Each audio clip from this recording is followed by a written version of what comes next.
தேசத்தின் குரல் செய்திகள். முதலில் தலைப்புச் செய்திகள். கோட்டபாயாவுக்கு எதிராகவே குடும்பத்தினர் வாக்குமூலம், தீவிரமடையும் விசாரணை. சீன நாட்டவர்களிடையே மோதல், அம்பலமான கொலை, விசாரணையில் வெளியான திடுக்கிடும் தகவல்கள். பிறந்தநாள் விழாவில் பரபரப்பை ஏற்படுத்திய துப்பாக்கிச் சூடு, சிசிடிவி கேமராக்களில் சிக்கிய சந்தேக நபர். அர்ச்சுனா எம்பிக்கு எதிராக பிடியாணை. பிள்ளையானுக்கு நீதிமன்றம் பிறப்பித்துள்ள அதிரடி உத்தரவு. எந்த அமைச்சர் பொறுப்பை ஏற்று பதவி விலகினார்? சபையில் கொந்தளித்த சத்தியலிங்கம். இனி விரிவான செய்திகள். தேசத்தின் குரல் யூடியூப் தளத்தை சப்ஸ்கிரைப் செய்து இணைந்திருங்கள். முன்னாள் ஜனாதிபதி கோட்டபாய ராஜபக்சவிற்கு எதிராக அவரது குடும்ப உறுப்பினரே வாக்குமூலம் பதிவு செய்துள்ளது பெரும் பரபரப்பை ஏற்படுத்தியுள்ளது. கொழும்பு மத்திய குற்றப்புலனாய்வு பிரிவில் கோட்டபாய ராஜபக்சவிற்கு எதிராக அவரது சகோதரியின் மகன் வாக்குமூலம் ஒன்றை பதிவு செய்துள்ளதாக தகவல்கள் வெளியாகியுள்ளது. அவரது சகோதரியின் மகனால் இந்த வாக்குமூலம் பதிவு செய்யப்பட்டுள்ளது. இந்த விவகாரம் கோட்டபாயவிற்கு எதிராக மற்றும் ஒரு சட்ட சிக்கல்களை உருவாக்கியுள்ளது. கோட்டபாயவின் முன்னாள் செயலாளரான சுகீஸ்வர பண்டார மீதான நிதி மோசடி குற்றச்சாட்டு குறித்து விசாரணைகள் முன்னெடுக்கப்பட்டு வரும் நிலையில் இந்த வாக்குமூலம் முக்கியத்துவம் பெற்றுள்ளது. கோட்டபாய ராஜபக்ச ஜனாதிபதியாக இருந்தபோது சுகீஸ்வர பண்டாரு அவருடைய தனிப்பட்ட செயலாளராக பணியாற்றி அதற்காக அவர் சம்பளம் பெற்றுள்ளார். இது மட்டுமன்றி ரணில் விக்ரமசிங்கே ஜனாதிபதியான பின்னரும் விசேட ஒப்பற்ற ஒரு பதவியை உருவாக்கி சம்பளத்தை பெற்றுள்ளதாக குற்றச்சாட்டுகளில் அம்பலமாகியுள்ளது. இதற்கு மேலதிகமாக விசேட திட்டங்கள் என்ற பெயரில் 137 பேருக்கு வேலை வாய்ப்புகள் பெற்றுக் கொடுக்கப்பட்டுள்ளதாக இந்த விசாரணையின் மூலம் அறிய முடிகிறது. இந்த பணிக்காக 17 கோடிக்கும் அதிகமான அரசு பணம் செலவிடப்பட்டுள்ளது. அத்தோடு அவரது வாகனத்தின் பராமரிப்பு செலவுக்காக 59 லட்சம் ரூபாய் பராமரிப்பு செலவுகள் பெறப்பட்டுள்ளது. இவ்வாறு மொத்தமாக 24 கோடி ரூபாய் அரசு பணம் செலவிடப்பட்டுள்ளதாக சுகீஸ்வர மீது குற்றச்சாட்டுகள் முன்னெடுக்கப்பட்டுள்ளன. இவ்வாறுகையில் தான் சுயாதீனமாக வேலை செய்ததாகவும் சம்பளம் எதையும் பெறவில்லை எனவும் சுகீஸ்வர தெரிவித்ததால் கோட்டபாய இதுகுறித்து விசாரணைக்கு அழைக்கப்பட்டார். இதன்போது சுகீஸ்வரவுக்கு சம்பளம் வழங்கப்பட்டதாக முன்னதாக தெரிவித்ததாகவும் இதன் பின்னர் தாம் வழங்கிய சாட்சியங்களை கோட்டபாய மாற்றி தனது சகோதரியின் மகனுக்கு வழங்கியதாக விசாரணைகளில் தெரிவித்துள்ளார். இவ்வாறுகையில் கொழும்பு குற்ற விசாரணை பிரிவில் முன்னிலையான சகோதரியின் மகன் கோட்டபாய கூறியது முழு பொய் என்றும் தனக்கு ஒரு கூட வழங்கவில்லை எனவும் அவர் தெரிவித்துள்ளார். இந்த நிலையில் குறித்த பணத்துக்கு என்ன நடந்தது என்பது குறித்து விளக்கம் வழங்கப்பட வேண்டிய நிலை கோட்டபாயவிற்கு ஏற்பட்டுள்ளதாக தெரிவிக்கப்படுகிறது. இரு சீன குழுக்களுக்கு இடையில் கொழும்பில் இடம்பெற்ற மோதலில் ஒரு கொலை சம்பவம் பதிவாகியுள்ளது பெரும் அதிர்ச்சியை ஏற்படுத்தியுள்ளது. இது தொடர்பில் பல தகவல்கள் வெளியாகியுள்ளன. கொழும்பு துறைமுக நகரத்தில் இரு சீன குழுக்களிடையே இடம்பெற்ற வன்முறை மோதல் சம்பவம் தொடர்பாக கொழும்பு துறைமுக போலீசாரும் எகலியகொட போலீசாரும் இணைந்து தீவிர விசாரணைகளை முன்னெடுத்து வருகின்றனர். அந்த வகையில் குறித்த மோதல் சம்பவம் தொடர்பில் பல்வேறு உண்மைகள் வெளிப்படுத்தப்பட்டுள்ளன. போலீசாரின் தகவலின்படி 3 சீன குடிமக்கள் இரவு சுமார் 11 மணியளவில் வாடகை கார் ஒன்றில் வந்து கொழும்பு துறைமுக நகரத்தில் உள்ள தொங்கு பாலத்தில் மீன்பிடித்துக் கொண்டிருந்தனர்.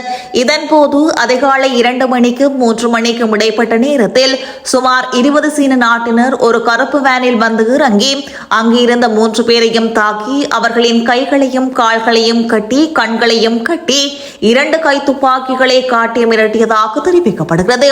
பாதிக்கப்பட்டவர்களில் இருவர் வேனுக்குள் கட்டப்பட்ட நிலையில் விடப்பட்டதாகவும் ஹாவோ சோங் என அடையாளம் காணப்பட்ட 3வது நபர் மற்றொரு வாகனத்தில் கடத்தப்பட்டதாகவும் தெரிவிக்கப்படுகிறது. இதன் பின்னர் பாதிக்கப்பட்ட இருவரும் தங்களை தாங்களே விடுவித்துக் கொண்டு தங்கள் நண்பர்களுக்கு தகவல் தெரிவித்து அவர்கள் இந்த சம்பவத்தை கொழும்பு துறைமுக போலீசாருக்கு தெரிவித்துள்ளனர். இவ்வாறானதொரு பின்னணியில் நேற்று மாலை எகலியகொட கரதானாவில் உள்ள ஒரு வனப்பகுதியில் சீன நாட்டவர் ஒருவரின் சடலம் மீட்கப்பட்டுள்ளது. பாதிக்கப்பட்டவரின் கைகளும் கால்களும் கட்டப்பட்டிருந்ததாகவும் அவரது கண்கள் கட்டப்பட்டிருந்ததாகவும் அவர் பலத்த காயங்களுடன் இருந்ததாகவும் அவரது உடல் கற்களால் மூடப்பட்டிருந்ததாகவும் போலீசார் தெரிவித்துள்ளனர். இந்நிலையில் தனியார் வைத்தியசாலையில் சிகிச்சை பெற்று வரும் காயமடைந்த 2 சீன நாட்டினரும் சடலமாக மீட்கப்பட்டவர் ஹாவோ சோங் என அடையாளம் காட்டியுள்ளனர். இதன்படி அவரை கடத்துவதற்கு பயன்பட்டதாக நம்பப்படும் ஒரு வாகனத்தையும் புலனாய்வாளர்கள் மீட்டுள்ளனர். இவ்வாறுகையில் பாதிக்கப்பட்ட இருவரும் கைவிடப்பட்டதாக தெரிவிக்கப்படும் வேனுக்குள் போலீசார் ஒரு Glock 44 அரை தானியங்கி கைத்துப்பாக்கி தோட்டாக்கள் மற்றும் ஒரு BBK வாக்கி-டாக்கி ஆகியவற்றை மீட்டுள்ளனர்.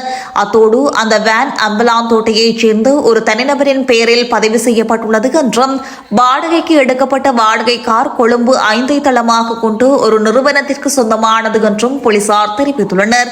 இதற்கிடையில் இந்த சம்பவத்துடன் தொடர்புடையதாக சந்தேகப்படும் 2 சீன நாட்டினர் கட்டுநாயக்கவில் உள்ள பண்டார்நாயக்க சர்வதேச விமான நிலையம் வழியாக நாட்டை விட்டு வெளியேற முயன்ற போது அதிரடியாக கைது செய்யப்பட்டுள்ளனர்.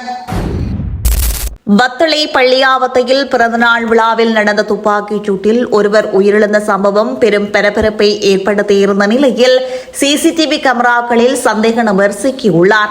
நேற்று இரவு சுமார் 9:30 மணியளவில் நடந்த இந்த துப்பாக்கிச் சூட்டை மட்டக்குழியாவைச் சேர்ந்த மனோஜ் என்ற நபர் நடாத்தியிருக்கலாம் என சந்தேகப்படுவதாக போலீசார் தெரிவிக்கின்றனர். போதைப்பொருள் கடத்தக்காரர் என்று தெரிவிக்கப்படும் குடரோசன் என்ற நபரை குறிவைத்து இந்த துப்பாக்கிச் சூடு நடாத்தப்பட்டதாக தெரிவிக்கப்படுகிறது. கொலை நடந்த இடத்திற்கு வந்த துப்பாக்கிதாரி நடனமாடியபடியே வந்து பின்னர் துப்பாக்கிச் சூடு நடாத்தியுள்ளமை மண்டபத்தில் பொருத்தப்பட்டிருந்த CCTV கேமராக்களில் பதிவாகியுள்ளது. இருப்பினும் குடரோசன் அணிந்திருந்ததை போன்ற உடையை அணிந்திருந்தமையினால் உயிரிழந்த நபர் மீது துப்பாக்கிச் சூடு நடாத்தப்பட்டுள்ளதாக தெரிவிக்கப்படுகிறது. இதன்போது பொருளை வானத்தமுல்லை பகுதியைச் சேர்ந்த வானத்தை சுமேத என்பவர் உயிரிழந்துள்ளதாக அடையாளம் காணப்பட்டுள்ளார். இதற்கிடையில் தாக்குதலுக்கு பின்னர் துப்பாக்கிதாரி தப்பியோடும் CCTV காட்சிகளும் வெளியாகியுள்ளன.